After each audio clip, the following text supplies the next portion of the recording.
Yes, sir. What impact your plan will have on the Atlantic City Police Department? You know, I don't know. I don't know what effect it'll have on the Atlantic City Police Department, but I know, having been in law enforcement myself for 7.5 years, that what law enforcement officers care about the most is making sure that they fulfill their duty, which is to protect and serve.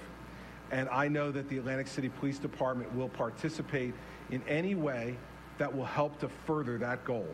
And how it's going to affect, you know, that's all stuff that we're going to be working on as we go through the implementation of the plan.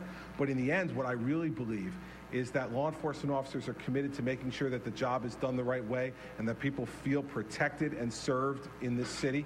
And I have absolute confidence in the fact that the Atlantic City Police Department will be part of the solution and not part of the problem down here.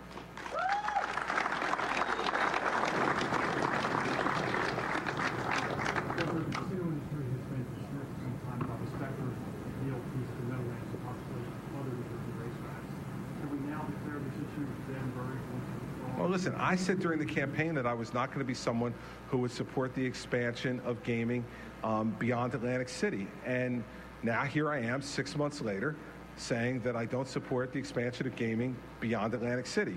So, you know, and there were some that were concerned about it. Senator Whalen wrote me a very compelling letter when I first, you know, put the Hansen Commission out there. You know, basically, I remember all the wording to it, but the basic gist of it was, you know, over my dead body. You know, it was right. It's the basic feel of it, right, Jim? So, and I heard that from Vince Palestina and John Amadeo. I heard it from Sonny McCullough. I heard it from Jeff Van Drew. I get it, okay? But here's the thing. Then we got to do something about fixing this. Okay, it can't be that you say, we're not going to have gaming anyplace else in New Jersey, but we're not going to get to the work of fixing what's failing here. You can't have it both ways. And so for those people who care deeply about gaming being an exclusive right of Atlantic City, well, then I'd say to all those elected officials, then it is time to get on board with this plan to fix this problem. Because I will tell you that if this plan fails, the pressure to have gaming other places in New Jersey is only going to grow, not lessen. And it may come the time where a governor or members of the legislature feel as if that pressure is no longer wise to withstand. So, Marcia. I can't hear you, Marcia.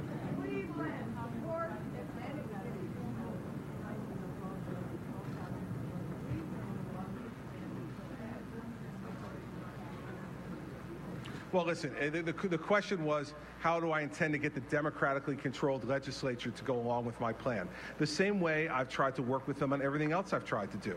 I mean, the fact of the matter is that everybody said, both during the campaign, although that was from Governor Corzine, that was self-interested, but then even in the transition in the beginning part of the administration, this is going to be impossible. You know, this Republican governor who has a rather strong will and a Democratic legislature that has been used to running things on its own with a governor of its own party for the last 8 years, not going to be able to work together, not going to be able to get anything done. There's going to be gridlock. I would challenge anybody to look at the 6-month record of what's happened and put that up against the 6-month record of any governor with a legislature of his or her own party and compare who's gotten more done. I mean, fact of the matter is that we are going to work together because Jeff Van Drew cares about getting things done in this region and in this state, and so does Jim Whalen. And John Amadeo and Vince Palestina care about getting things done, too. They're on opposite sides of the aisle. There'll be plenty of time to have elections, okay, to decide who gets to be what, right? That will come. But when we don't have elections going on, we better get to work. And I think it's very much like what I said in the inaugural address. You know, in New Jersey, we've spent much too much time worrying about who gets credit for something and too little time actually doing something worth getting credit for. And so we need to focus on that. That's the way I intend to get the legislature to pass this plan, not only because they have a track record now of working with me to do it, but also because it's the right thing to do and it makes sense. And, you know, I do not believe that just because someone's in an opposite political party that they've taken complete leave of their senses. Maybe partial leave, but not complete leave of their senses, just because they're in the opposite party to me. Yeah.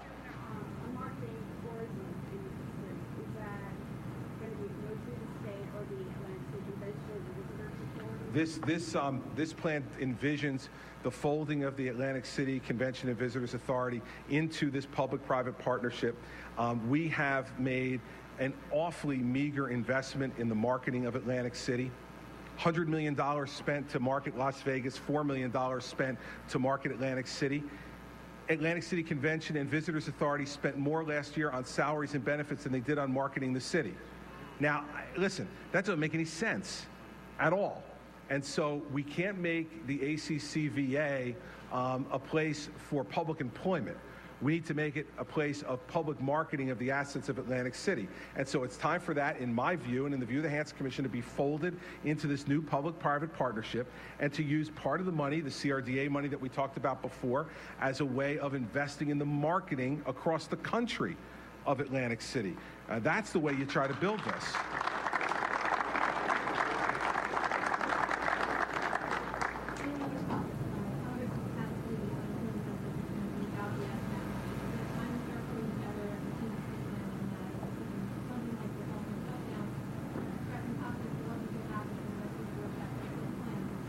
Well, I don't think that the idea of extended Medicaid benefits is a dead issue yet, and so we have to see what happens.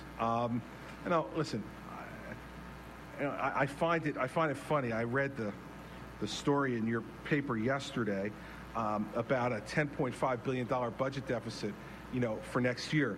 Everybody's got to understand that there's a whole different way of thinking about this now. That $10.5 billion deficit assumes that you're going to restore all the funding that we cut this past year, and then build off of that to give increases that would traditionally be increased. That day is over. The new bar is set. The place to reduce from is where we are now. What OLS, and candidly, this is, OLS claims to be nonpartisan, but really, they are the arm of whoever's in the majority. And so this is a mindset that says we're going to build back all the cuts that the governor made this year, and we're going to then give it the hands off the wheel enhancement, and that's how you get to that number. So first of all, the number is completely fake and doesn't understand the new reality, which is I'm not going to approve spending that goes over that. That's not where we're headed. And so we're going to have a budget situation to deal with if the economy doesn't pick up more. Of course we are. But it's not going to be as severe as the one we had to deal with last year. And remember that OLS approach is a hands-off-the-wheel approach. Well, we had 4 years of hands off the wheel. Okay, now we have hands on the wheel. Whether you agree with me or disagree with me, nobody can say my hands are off the wheel. You may not like where I'm turning it, but you can't say my hands are off the wheel. And that's what OLS assumes in that.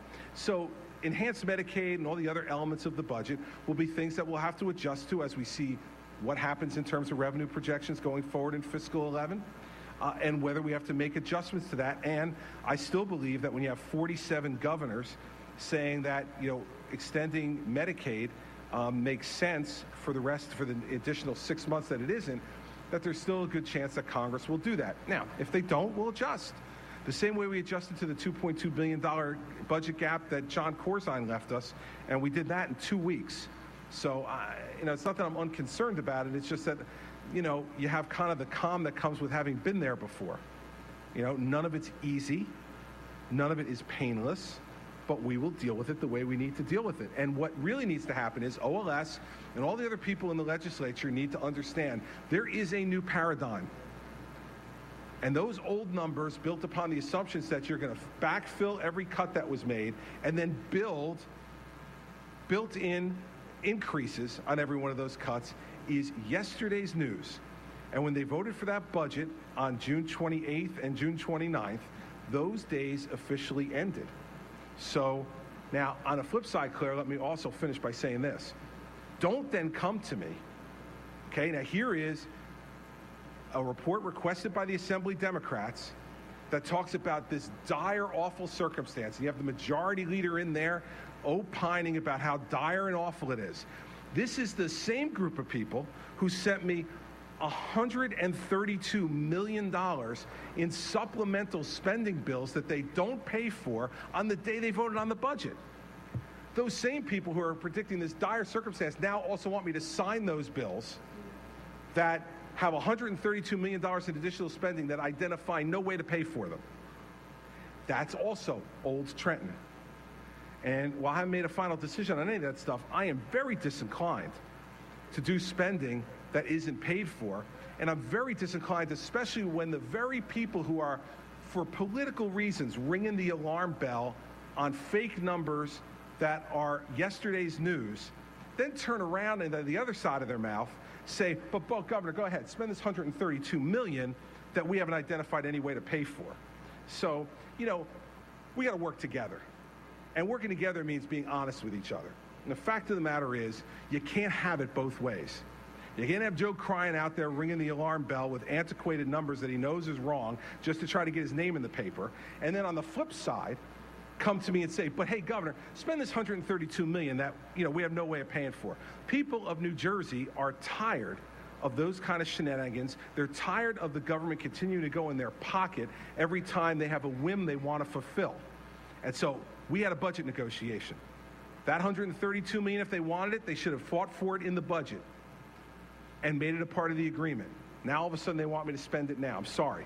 I'm very disinclined to do it. I'll make a final decision soon, but I'm very disinclined to do that kind of stuff. So I want to thank the members of Atlantic City, Atlantic County, and the South Jersey region's elected officials and former elected officials who are here to work with me. Please understand that I am extending my hand in partnership to all of you to make sure that you understand that I want this place to be as great as it can possibly be. And I am willing to take whatever political risk comes along with that if you're willing to work with me to make the investment in Atlantic City and in South Jersey that we need to make in order to have this place accomplish its full potential. And I am committed to this region of the state. I will remain committed to this region of the state. And I remain committed to the people who are of goodwill and common sense who want to work with me. So I thank you all very much.